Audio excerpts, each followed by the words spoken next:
Bonsoir, bonsoir et bienvenue à toutes et à tous. Alors, vous allez bien? Aujourd'hui, Psychanalyse pour tous, notre espace du mardi à 21 h. Donc, bienvenue, bienvenue.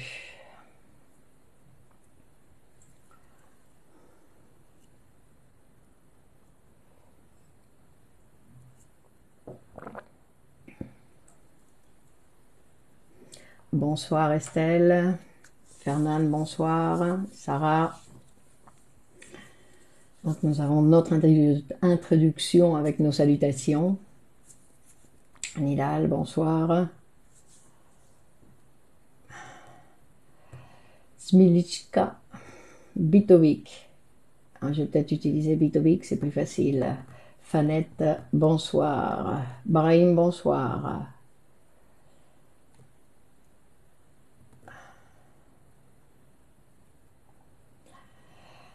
Eline, bonsoir. Marlène, bonsoir. Bienvenue. Donc, Angélique, Catalina, bienvenue dans cet espace de psychanalyse pour tous. Je m'appelle Clémence Lenis et je suis psychanalyste de l'école de poésie et psychanalyse Grupo Celo à Madrid. Sabrina, bonsoir. Raja, bonsoir. Neléa, bonsoir. Mohamed, bonsoir. Je vous en prie, Catalina. Donc, nous sommes dans cet espace. Vous savez que c'est un direct que vous pouvez partager, bien évidemment, sur vos réseaux. Pour commencer, Olivier, bonsoir. Dalal, bonsoir. Felipe, bonsoir. Claudette, bonsoir. Valérie, bonsoir. Séverine, donc on va voir si aujourd'hui, Martine, bonsoir, on va pouvoir faire un direct intéressant. Et pour tous, donc on a choisi un sujet intéressant, Monique, un sujet intéressant et un petit peu controversé, bien évidemment, puisque nous allons continuer à parler de la maltraitance, mais cette fois-ci associée avec le sentiment de culpabilité. Nadia, Brigitte, bonsoir, donc Daisy, bonsoir.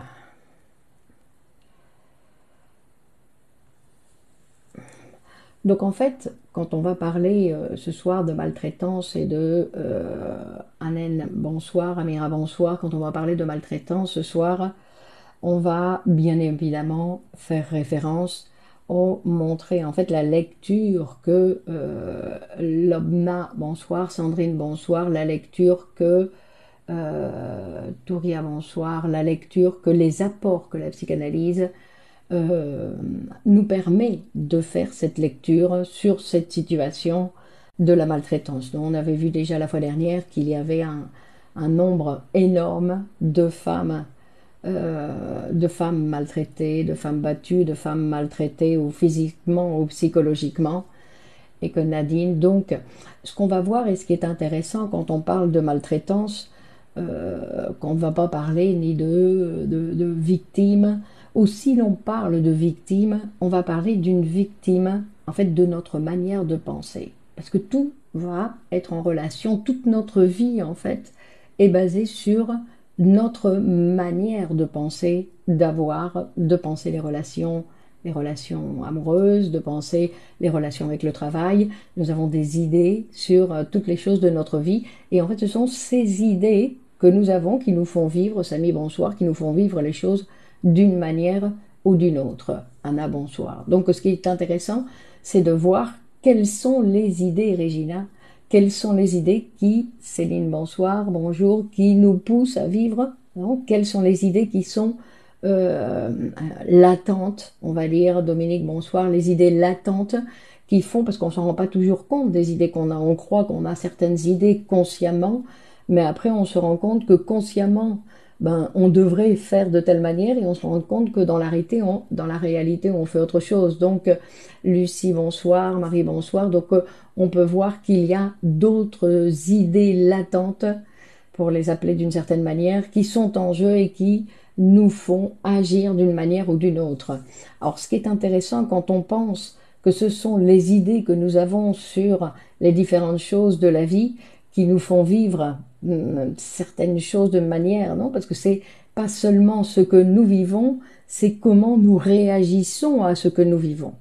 et de voir que tout dépend en fait des idées, ou en grande majorité ça dépend de nos idées que nous avons sur les choses, que en modifiant les idées, qui y a très souvent des idées erronées, et parce qu'on ne nous a pas bien formés ni bien éduqués pour vivre cette vie que nous vivons.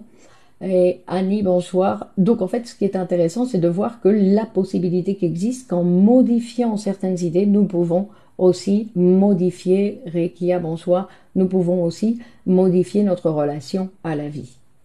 Non, ça paraît tout simple, mais modifier des idées, non, c'est comme disait Einstein, modifier un préjugé, ce n'est pas toujours évident. Ou, on va dire plus que pas évident, disons que ça a besoin d'un certain travail. Fedi, bonsoir.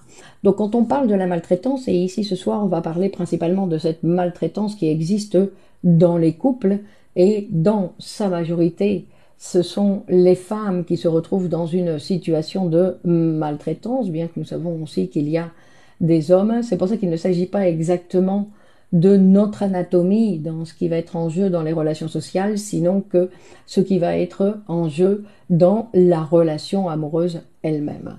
Et pas seulement dans la relation amoureuse, sinon aussi dans la position du sujet. Parce que je dis que ce sont des idées, mais parce que ce sont des idées sur lesquelles repose aussi notre psychisme. C'est-à-dire que on peut penser que si nous aurions eu la possibilité d'une meilleure éducation ou d'une éducation réalisée par des gens qui sont formés pour ça, très certainement la vie serait beaucoup plus facile. Marie-Christine, bonsoir. Donc comme ce travail n'a pas été fait au moment voulu, c'est-à-dire quand on était en train d'apprendre un petit peu ce que c'était la vie et dans quel monde nous étions arrivés, ben, nous devons le faire maintenant.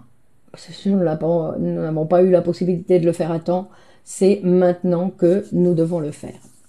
Donc je vous rappelle que vous avez la possibilité de partager ce direct sur vos réseaux sociaux pour que plus de gens puissent avoir à leur disposition, puisque c'est un espace, Pascal bonsoir, c'est un espace pour la diffusion de la découverte des éléments, des apports de la psychanalyse. Myriam bonsoir, donc que plus de gens puissent disposer de ces apports. Alors, quand on parle de la culpabilité, puisque c'est aussi le sujet de ce soir, on va essayer premièrement de faire la différence entre la culpabilité, Anne, bonsoir, et l'implication. C'est-à-dire que, on va dire que l'implication, une femme qui est maltraitée, on va dire qu'elle n'est pas coupable d'être dans cette situation, sinon qu'elle est impliquée. Elle est impliquée dans la situation qu'elle vit, c'est-à-dire qu'elle participe à ce qui se passe. Dans ce sens-là, comme dans tout ce qui nous arrive dans notre vie, nous sommes impliqués dans ce qui nous arrive. Et donc en fonction de ça, nous devons voir, il y a beaucoup d'hommes qui souffrent de la maltraitance conjugale, mais qui n'en parlent pas. Donc c'est pour ça que je disais que ça ne dépend pas exactement de notre anatomie. On va dire qu'il y a une tendance, alors on va dire à une certaine position qui fait que... Alors, on va voir ici, de la même façon que la semaine dernière, on avait vu un point sur la maltraitance, cette fois-ci, on va voir un autre point. Mais que c'est quelque chose qui, quand on parle de la maltraitance, il y a beaucoup de choses qui rentrent en jeu. Ce n'est pas simplement, mais la femme ne demande pas à être maltraitée. Alors c'est ce qu'on va voir un petit peu ici, Céline. Non. Donc, on va voir que...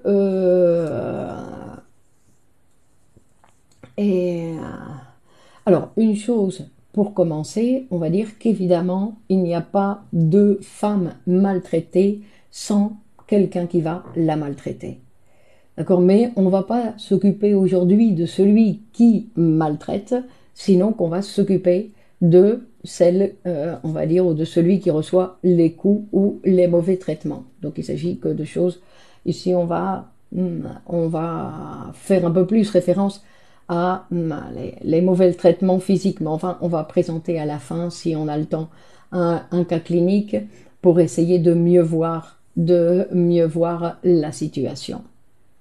Donc on sait qu'il y a des femmes qui se retrouvent pendant des années dans une situation de maltraitance, hein, qui se retrouvent pendant des années dans une situation où elles se font maltraiter par alors je dis elles sont maltraitées par leur conjoint, leur ami. On avait dit que c'était toujours en relation.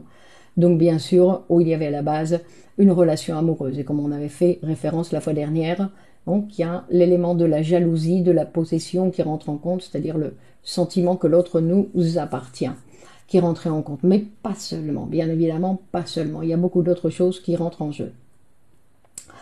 Donc quand on voit qu'il y a des femmes qui subissent ces situations pendant des années, on voit bien qu'il y a un système de pensée qui les empêche d'échapper de cette situation. C'est-à-dire qu'il y a quelque chose qui les empêche de s'échapper.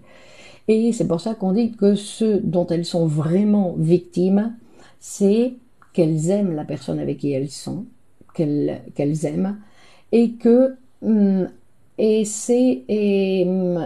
leur manière de penser, comme je disais au départ, c'est leur manière de penser. Ce sont ces phrases qui les attachent pieds et mains à certaines idées dont elles ne peuvent pas se défaire. Et ce sont ces idées, par exemple, sentir qu'elles sont la propriété privée de l'autre.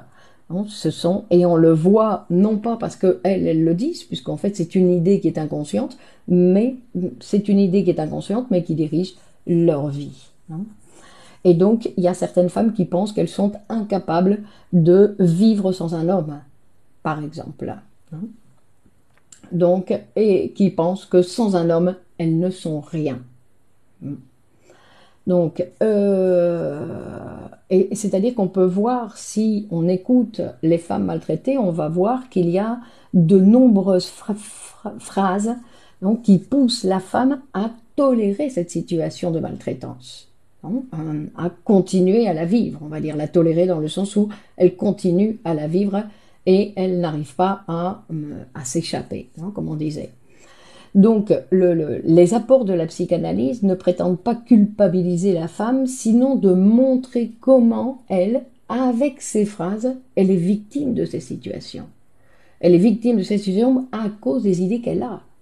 Et donc, pour elle, elle peut se libérer de cette situation en se libérant de certaines phrases, en fait. Parfois, il s'agit d'une personnalité dépendante qui n'arrive pas à s'échapper. Une personne qui pense que sans l'autre, elle n'est rien, par exemple. Donc, et nous savons que ça, c'est une idée qui est complètement erronée. Mais pourtant, la personne est soutenue, on va dire, est soutenue sur cette phrase.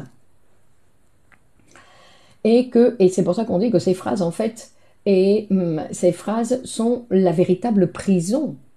Ce sont nos phrases, ce n'est pas l'autre, c'est les phrases qui nous soutiennent qui nous maintiennent dans certaines situations qui sont vraiment notre prison.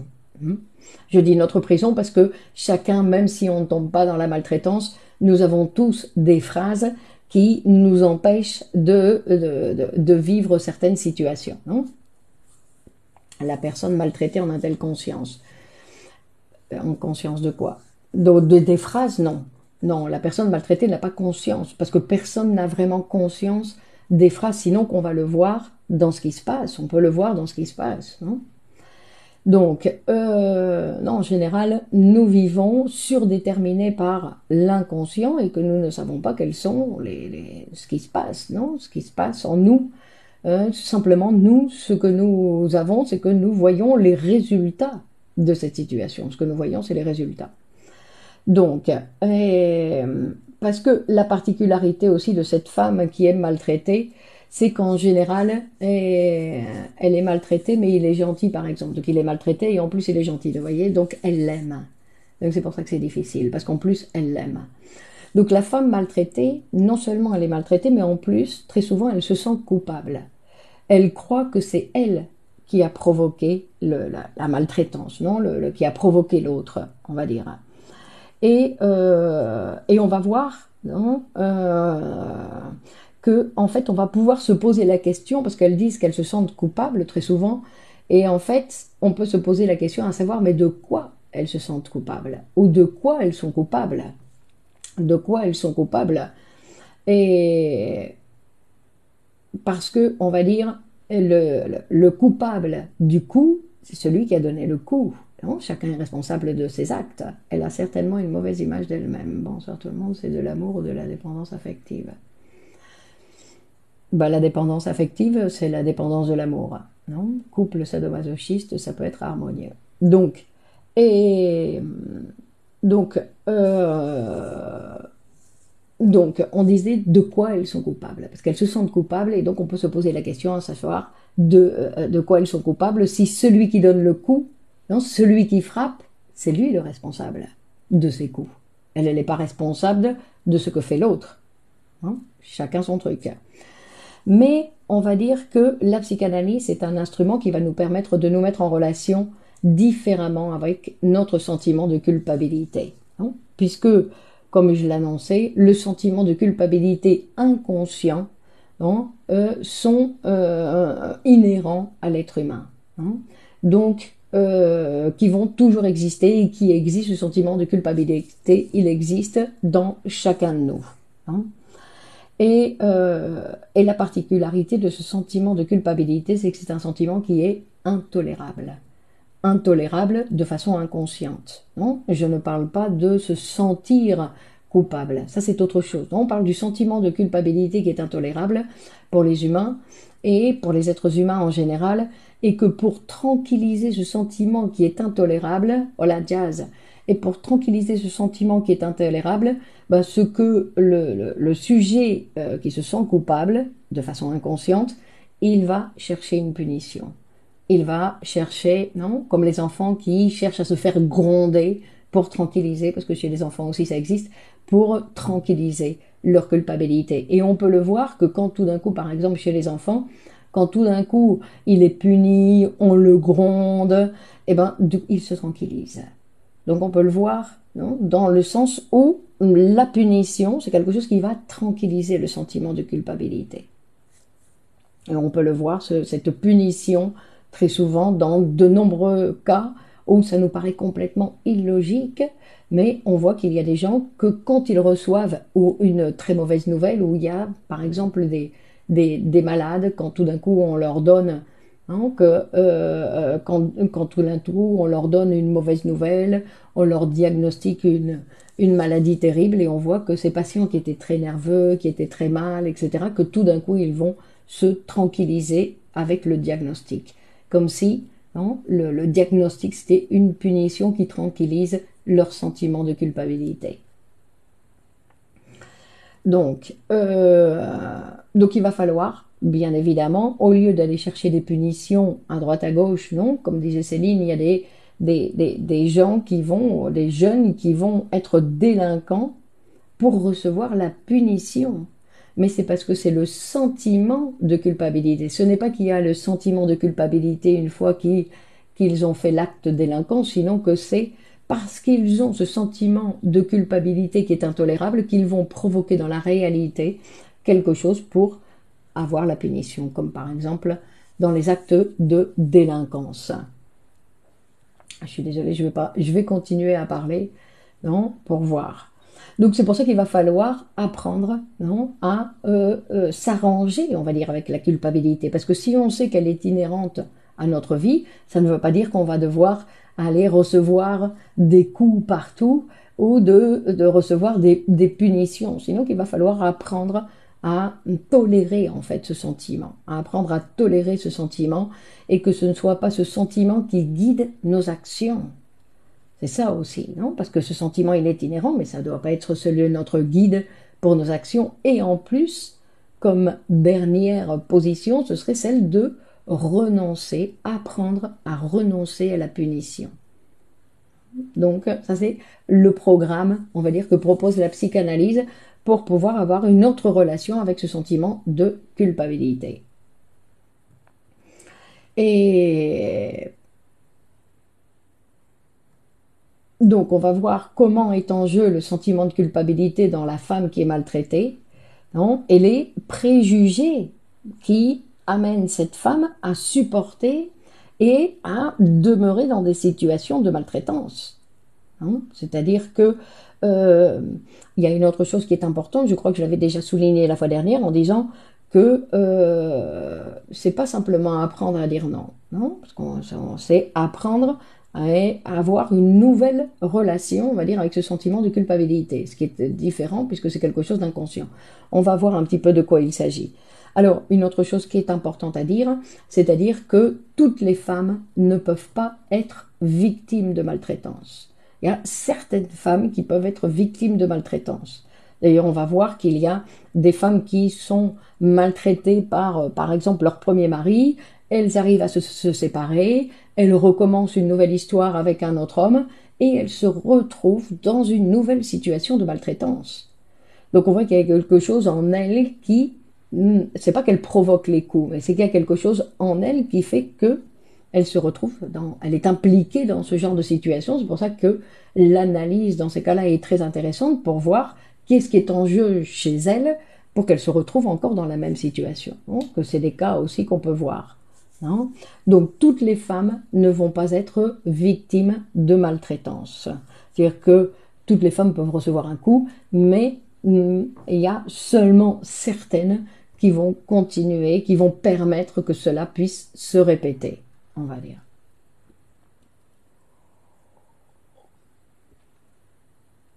On va voir que dans le sentiment de maltraitance, dans le sentiment de culpabilité, il y a parfois non, des personnes qui parlent, donc sans analyse, l'histoire recommence.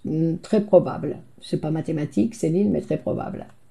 Donc, on va voir que quand on écoute ces personnes qui sont justement sujettes à ce sentiment de culpabilité, en général, quand on les écoute, c'est comme si elles étaient coupables d'avoir tué plusieurs personnes. Non. Donc, et, et que quand on connaît la personne, on dit mais pourtant, non, tu es une personne tout à fait normale, qui respecte la loi, qui est correcte, qui est scrupuleuse, respectueuse, donc on ne comprend pas pourquoi tout d'un coup il va y avoir ce sentiment de culpabilité d'avoir commis un crime, d'avoir commis un délit. Non. Et donc la particularité de cette culpabilité, et ça c'est important aussi à prendre en compte, c'est-à-dire qu'elle n'est pas en relation avec la réalité. Elle n'est pas en relation avec ce que réellement la personne a réalisé ou pas. Hein, que c'est quelque chose qui est justement quelque chose, on va voir que la culpabilité dont on parle, c'est une culpabilité dans le sens où c'est quelque chose qui a été fantasmé. Hein. Donc, et on va voir donc de quoi nous nous sentons coupables, puisque la culpabilité est inhérente au sujet, donc on va voir de quoi nous sentons-nous coupables. Hein. Et on va voir que, bien évidemment, cette culpabilité qui est en jeu, c'est pour ça qu'on devrait pouvoir coupable ou ce qui n'a pas été coupé. Et donc, effectivement, Fanette, la femme, c'est pas qu'elle est coupable de par la religion, parce que tous nous sommes coupables de par la religion, mais c'est la religion qui a utilisé ce sentiment de culpabilité pour lui donner une fin, non? Pour que on puisse trouver, donc, exactement, Brigitte. Donc, c'est à partir de cette position de l'Oedipe, de ce mécanisme, on va dire, cet appareil dans lequel nous sommes rentrés, non, qui nous a fabriqués comme êtres humains et qui a créé, on va dire, deux désirs, commettre le crime pour être puni, pour appuyer le sentiment de culpabilité, c'est ça. Donc, il y a donc on va dire l'Oedipe, non, cette machine qui fabrique des êtres humains. Parce qu'en fait, si nous ne sommes pas passés par cette machine, nous ne pouvons pas devenir humains. C'est la machine qui fabrique des êtres humains, puisque c'est celle qui va être à l'origine de nos désirs, qui est être à l'origine de nos désirs auxquels nous allons devoir après, bien évidemment, renoncer. Donc on disait que la culpabilité n'est pas en relation avec les faits réels, mais elle a une racine, on va dire, réelle. C'est-à-dire qu'elle est fondée sur des intentions inconscientes et qu'elle demeure inconsciente.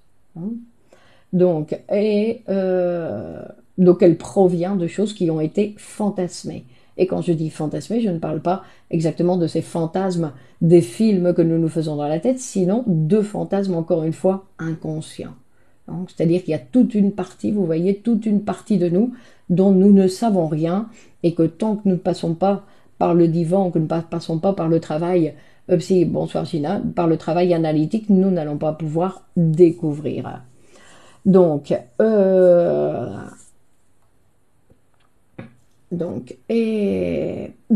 on va voir que ça, ce qui est en jeu, donc quand on parle de ce complexe d'Oedipe, on va voir, rappelez-vous que pour la petite fille comme pour le petit garçon, pour la petite fille aussi, on va dire que c'est le premier objet d'amour, c'est la mère. Pourquoi? Parce que c'est celle qui s'occupe de nous.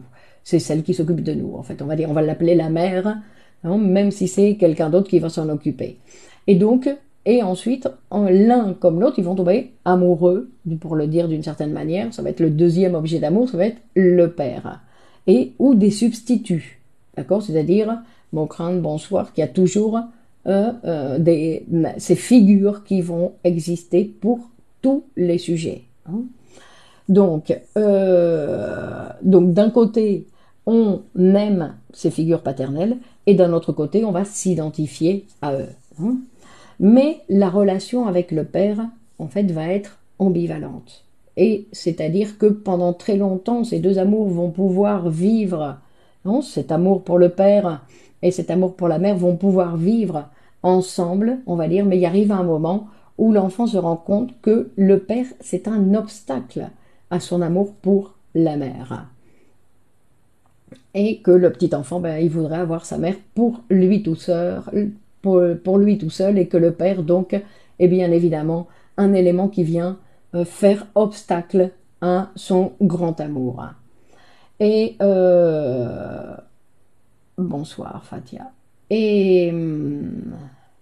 Mais d'un autre côté, il aime son père. C'est d'où l'ambivalence, parce que j'aimerais bien qu'il disparaisse pour rester avec maman, mais d'un autre côté, non, je l'aime aussi, et en plus je l'admire. Donc ce sont des attitudes sentimentales ambivalentes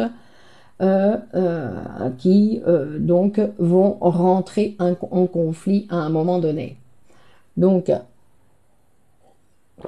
mais bien évidemment, l'enfant se rend compte que son désir ou la tentative de supprimer le père, qui est apparu comme un rival, en fait, serait puni, non, va être puni par la castration. En tout cas, c'est ce que lui, il imagine. Alors, ça peut être ou la peur de la castration, ou la peur de perdre l'amour de ses parents, hein, qui ça va être un équivalent. Donc il va abandonner le désir de vouloir posséder la mère et supprimer, non, et supprimer le père, mais que ces désirs, en fait, ils vont continuer à exister dans l'inconscient et qui vont constituer la base du sentiment de culpabilité. Rappelons que le parricide, non, c'est le crime capital et primordial pour la construction de l'humanité, et ça l'est aussi pour la construction de tout être humain. C'est la source principale du sentiment de culpabilité. Donc,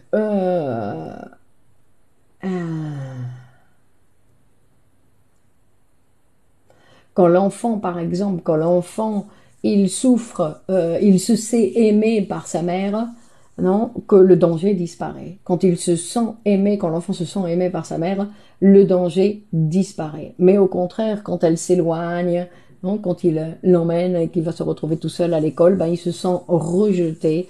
Et ce sont donc des moments qui sont vécus par l'enfant, non, comme des moments de danger. C'est pour ça qu'il a besoin de cet amour, mais il a besoin de cet amour pour sa constitution, on va dire, non, pour sa constitution. Et puisqu'il pense que sa mère est toute puissante et que sans cet être tout puissant, lui, il serait rien. Hein. Et donc, on disait que ce sentiment de culpabilité qui est inconscient va s'exprimer dans la conscience, et on va savoir qu'il existe par ses besoins inconscients de punition. Et lorsque le père décède pendant cette période. Ça ne veut pas dire qu'il n'est plus là, on va continuer à parler de lui. Hein. Et il faut voir dans tous les cas, Séverine. Non, il faut écouter le patient pour voir ce que ça signifie pour ce patient-là, ce qui lui est arrivé à ce moment-là. Et donc on disait que la recherche de la punition pour ce sentiment de culpabilité, c'est quelque chose qui, non, comme je disais, des fois on s'en rend pas compte, on se donne un coup sans le faire exprès, et en se faisant mal soi-même, je veux dire, ah, j'ai pas vu le truc, d'où la nécessité pour l'enfant d'avoir un objet transitionnel qui représente l'objet. Donc, ce qui va être important ici, c'est l'adulte. Non, parce que quand on parle, quand Freud y fait référence à cet enfant qui va passer par le, le complexe d'Oedipe, en fait, c'est ce qui va nous intéresser, c'est l'adulte, c'est-à-dire les répercussions de ce. Mais on ne va plus pouvoir intervenir ni sur ce qui s'est passé, sinon qu'on va pouvoir intervenir sur cet adulte et sa manière de penser, l'Oedipe, sa manière de penser l'amour de sa mère, sa manière de penser son père, etc. Et le père dépressif hospitalier. Ben oui, mais ça c'est comme s'il y avait encore des recettes. Il n'y a pas de recettes. Donc pour chaque personne, un père dépressif, ça signifie quelque chose. Tout le monde ne va pas en parler de la même manière. Donc, il y en a qui vont continuer leur vie comme si de rien n'était. Et non, justement, il n'y a pas de raté dans le complexe d'Oedipe. D'accord? Sinon que ce dont je viens de parler, c'est quelque chose qui nous est arrivé à tous. Absolument à tous. Mais une fois adulte, non, nous nous positionnons, on va dire, sur ces désirs auxquels nous allons devoir renoncer, continuer à renoncer. Avec la maman, ce n'est pas possible, avec le papa, ce n'est pas possible, il faut renoncer. Hein, renoncer à tout ça. Mais on voit que chez de nombreux adultes, il n'y a pas ce renoncement ne s'effectue pas, on va dire. Donc, par exemple, il y a des personnes aussi qui vont se punir en choisissant, en vivant une relation de couple malheureuse, non? Ou des gens qui vont perdre leur fortune, aussi par sentiment de culpabilité.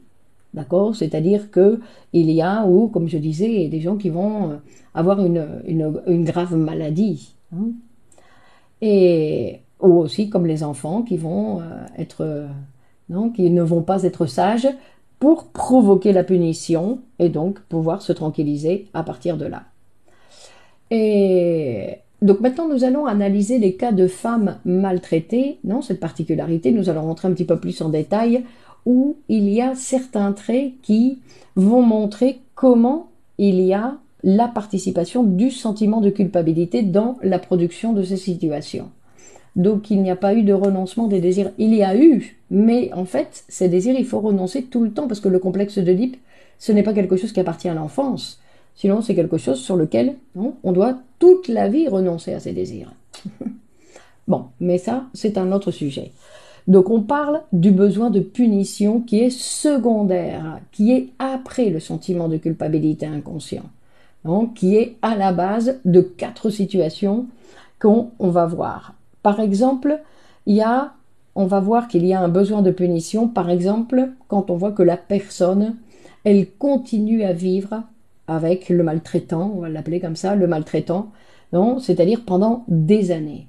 Hein, et on va voir qu'il y a des gens qui ont une grande capacité de supporter ces situations. Hein. Et donc, c'est-à-dire des gens qui ont commencé à recevoir des coups dès les premiers contacts, des fois c'est le premier jour du mariage, on va dire, et qui pourtant ont continué. Hein. Donc, alors, parfois, on va dire que la femme, elle va dire que c'est pour des raisons économiques, mais ces raisons économiques n'existent pas dans tous les cas. Non? Il y en a d'autres qui vont parler des enfants. Non? Mais il y a d'autres cas où il n'y a pas d'enfant dans le couple, ou que le père n'est pas intervenu du tout, ou si on parle du maltraitant comme le père, n'est pas intervenu sur les enfants. Non? Ou que la maltraitance continue quand les enfants sont partis. Donc on voit que tout ça, ce n'était pas les éléments réels qui faisaient que la femme se maintenait dans cette situation. Ensuite, on va parler aussi du manque de confiance en soi, non, du manque de confiance en soi qui a une grande importance et qui est en relation avec la culpabilité. Non, c'est-à-dire que le manque de confiance en soi, c'est aussi parce que, ou ça peut être aussi parce qu'on pense qu'on n'a pas bien fait, il y a quelque chose qu'on n'a pas bien fait, qu'on a fait mal quelque chose, non? C'est-à-dire que on s'auto-punit, non? Qu'on se considère. Donc le manque de confiance en soi, c'est déjà une punition parce qu'on considère qu'on n'a pas eu les attitudes qui convenaient d'avoir, qu'on n'a pas été sage, on va dire. Et alors, de temps en temps, on voit que, par exemple, la femme qui est maltraitée s'est éloignée temporairement de la personne avec qui elle vit, non? Mais c'est très régulier où on voit qu'elle va se séparer un certain temps, puis après elle va revenir. Oui, non, qu'elle va revenir. C'est-à-dire qu'on pouvait croire qu'elle avait réussi à s'éloigner et en fait, elle y retourne ou elle fait quelque chose qui fait qu'elle se retrouve de nouveau dans cette situation, hein. Et parfois même, non, il y a la justice qui est intervenue avec cet ordre d'éloignement, et pourtant, elle, non, elle va passer la justice et elle va aller se réinstaller avec lui. Et,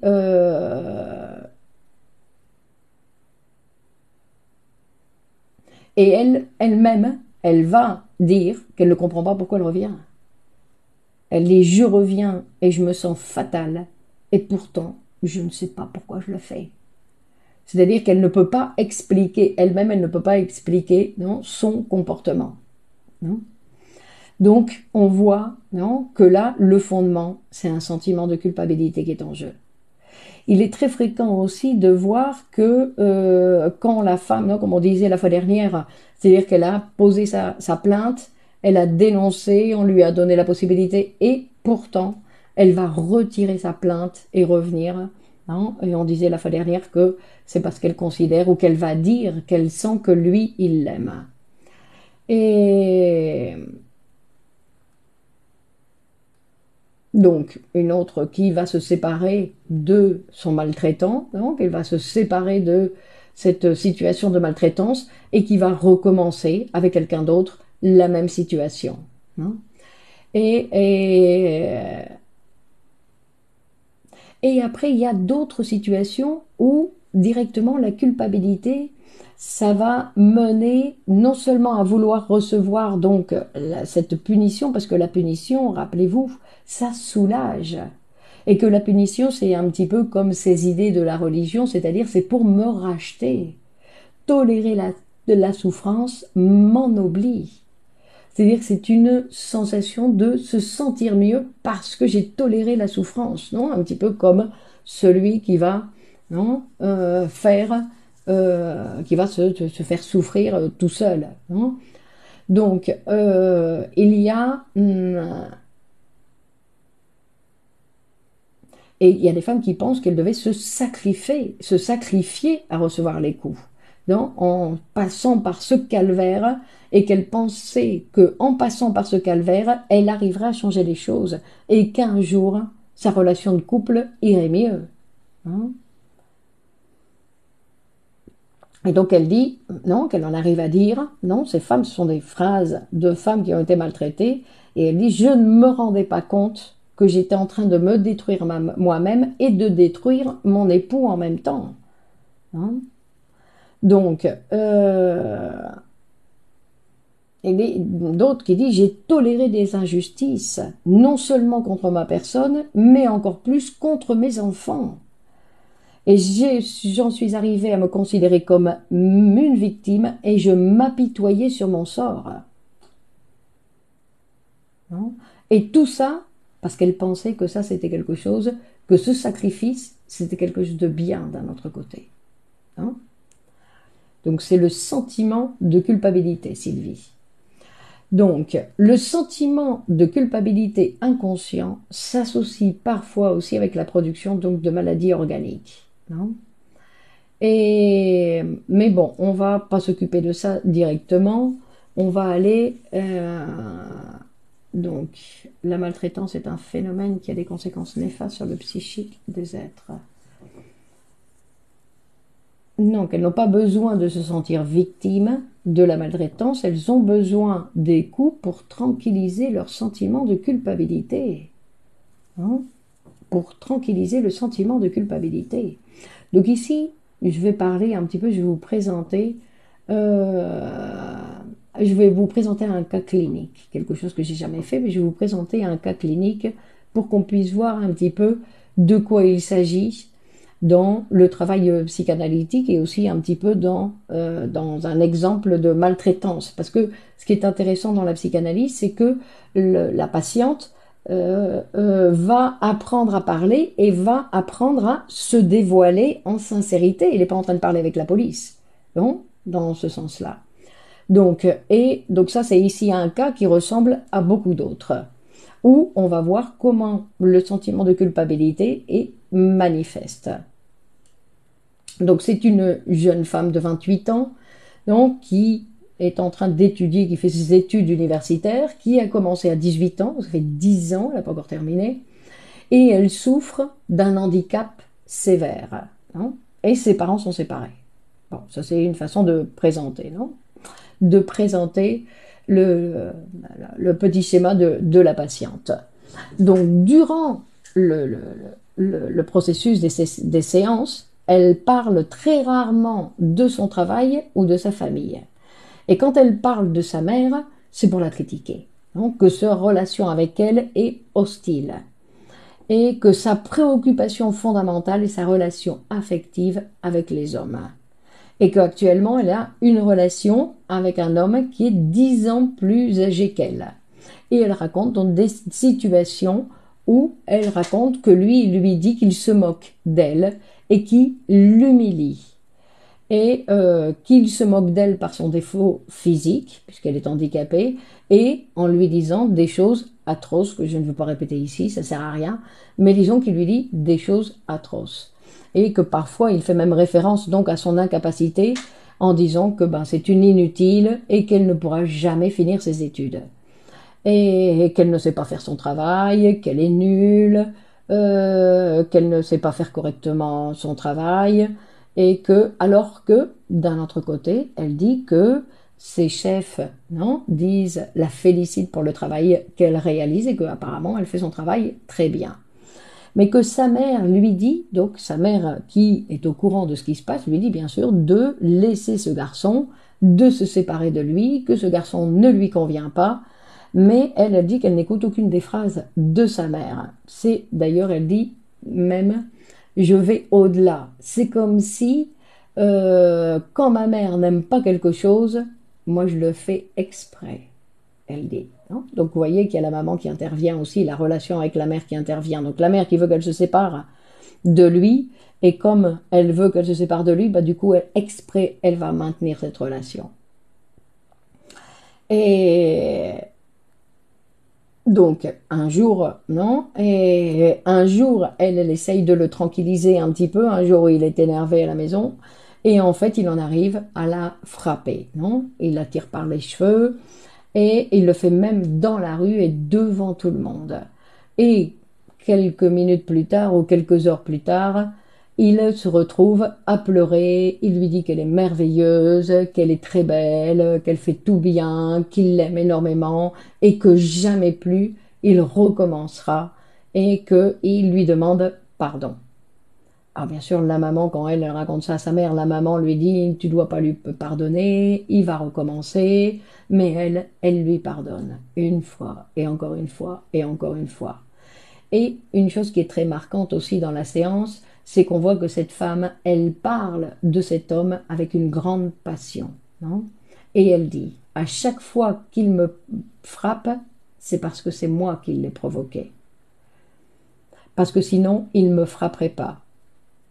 Mais elle dit, mais moi, je ne peux pas me taire. Il y a des fois que je continue à lui dire des choses pour, non, qu'il me frappe. Et c'est seulement après que je me tranquillise. Je ne sais pas pourquoi je le fais. Chaque fois qu'il me frappe, après, je passe des heures, elle dit, à essayer de comprendre pourquoi je me suis fait frapper. Je me sens très mal. Et après, je suis collée au téléphone pour voir s'il va m'appeler. je crois que je ne peux pas vivre sans lui. Et donc, on va voir, non, on va essayer de voir dans ce qu'elle présente, là, avec ces quelques phrases que la patiente a présentées, ou ce résumé, on va dire, qu'on présente dans ce cas, où on voit que c'est la culpabilité, non, qui motive à pousser, parce qu'elle dit, c'est elle qui dit les phrases pour que lui, il en arrive à la frapper. Hein. Donc, elle dit, on pourrait penser que c'est la culpabilité qui est un sentiment qui va surgir pour provoquer la maltraitance du couple. Mais il dit, mais ce n'est pas ça. Non, dans ce récit et pendant les séances, la patiente, non, plusieurs fois fait référence, on va dire, au fait qu'elle se sent coupable et qu'elle a des remords, qu'elle a tendance à se sentir coupable, pas seulement dans la relation de couple, mais dans nombreuses situations dans la vie. Quand elle a raté un examen, dans un travail, elle pense que elle ne fait jamais bien les choses, qu'elle pourrait le faire mieux, non, par exemple. Et que dans une conversation, elle dit des phrases et puis après elle se dit pourquoi j'ai dit ça, j'aurais pas dû dire ça, non. Et que à chaque fois elle dit que quand il y avait quelque chose dans la maison qui se cassait, elle dit j'avais pris l'habitude d'être responsable de tout ce qui allait pas dans la maison. Face à n'importe quelle question de qui a cassé ça, c'est toujours elle qui répondait c'est moi. Hein, et qu'elle ne comprenait pas pourquoi elle le faisait, parce qu'elle, elle savait que c'était pas elle. Mais pourtant, elle disait toujours c'est moi, et qu'elle comprenait pas pourquoi elle le faisait. Et que du coup, elle recevait toujours une punition, qu'elle se faisait gronder par maman. Hein, et qu'une fois qu'elle se faisait gronder, elle se sentait plus tranquille. Donc il est évident que la culpabilité, c'est celle qui mobilisait ici ses actes et sa manière de faire. Et donc, puisqu'il y a, face à chaque punition, il y a un soulagement. Il y a un soulagement. Et donc, une autre idée qui était importante chez la patiente, c'est l'idée qu'elle avait besoin de lui, qu'elle était persuadée qu'elle avait besoin de lui, qu'elle avait besoin de cet homme et qu'elle ne pouvait pas vivre sans lui. Et que, donc nous savons qu'elle travaillait, donc ce n'était ni un soutien économique, ni un soutien intellectuel pour elle. En réalité, elle n'en avait absolument pas besoin. Elle en avait juste besoin pour recevoir la punition que sa culpabilité réclamait, que son sentiment de culpabilité inconscient réclamait. Vous vous rendez compte? Non? Et en continuant donc le travail analytique, et la patiente un jour a raconté une scène, non, où elle avait fait une petite bêtise à la maison et que son père, non, lui a crié dessus et que la maman est venue la défendre et dit ne crie pas sur ta fille comme ça, et qu'à partir de là ils ont commencé tous les deux à se disputer et commencé à se crier, et elle précise mais mon père ne frappait pas ma mère. Hein. Donc, 2 semaines après cette dispute, elle dit « Mes parents se sont séparés. Et j'ai toujours pensé que j'étais la responsable, que c'était à cause de moi. » J'avais 5 ans, elle dit. Non, j'avais 5 ans. Je suis désolée pour raconter mon histoire, je ne peux pas m'arrêter sur vos questions. Donc, elle dit qu'elle avait 5 ans. Et donc, la culpabilité qui est associée, non, et qu'elle se sentait responsable de la séparation des parents.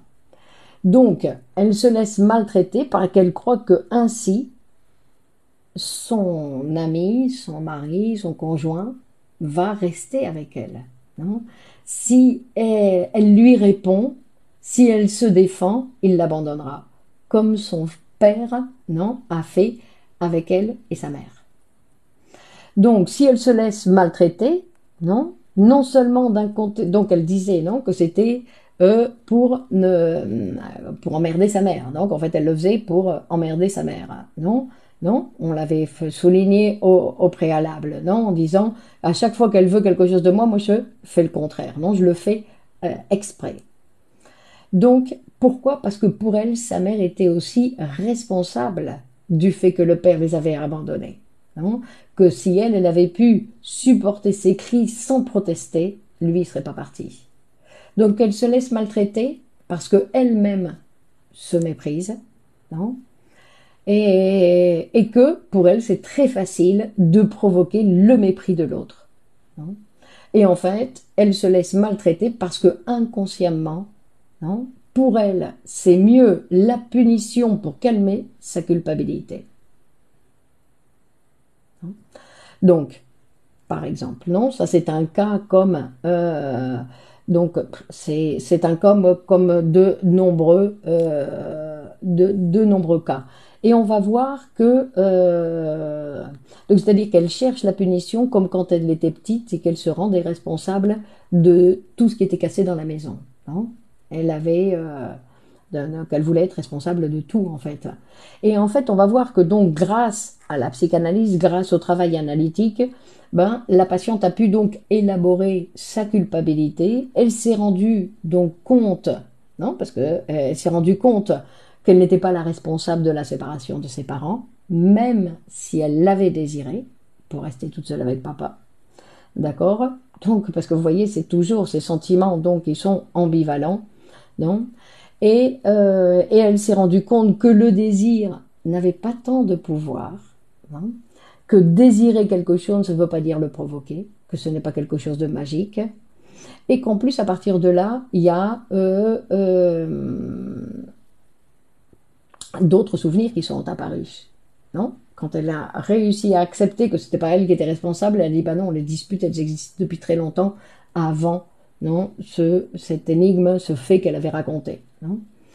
Et donc c'était absolument pas elle qui était la cause de la séparation de ses parents. Et finalement, donc elle va tranquilliser sa culpabilité et elle va aussi éliminer, on va dire pas éliminer, mais on va dire diminuer aussi le désir de vengeance envers sa mère, non?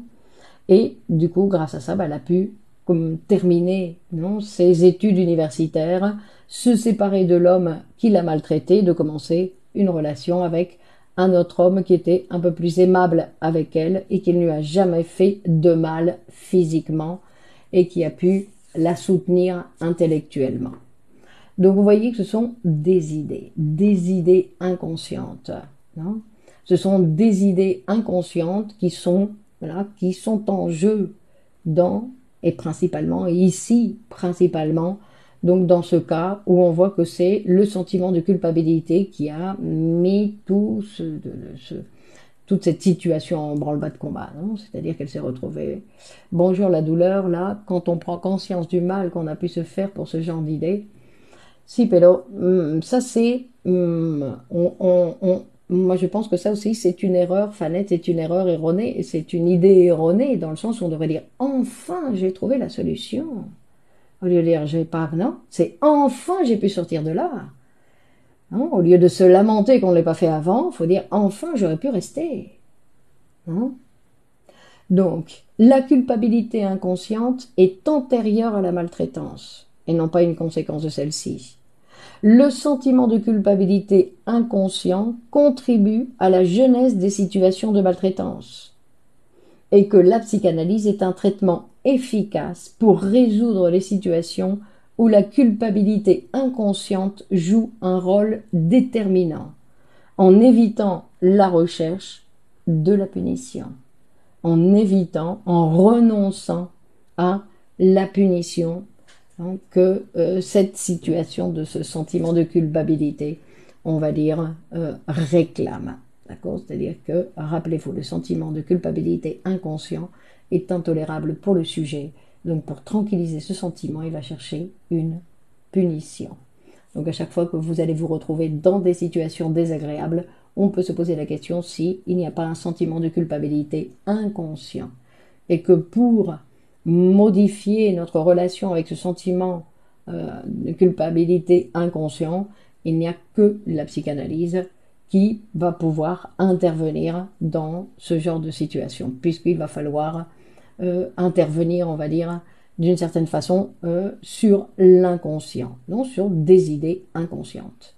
Et que l'inconscient, la psychanalyse est la seule à s'occuper de l'inconscient.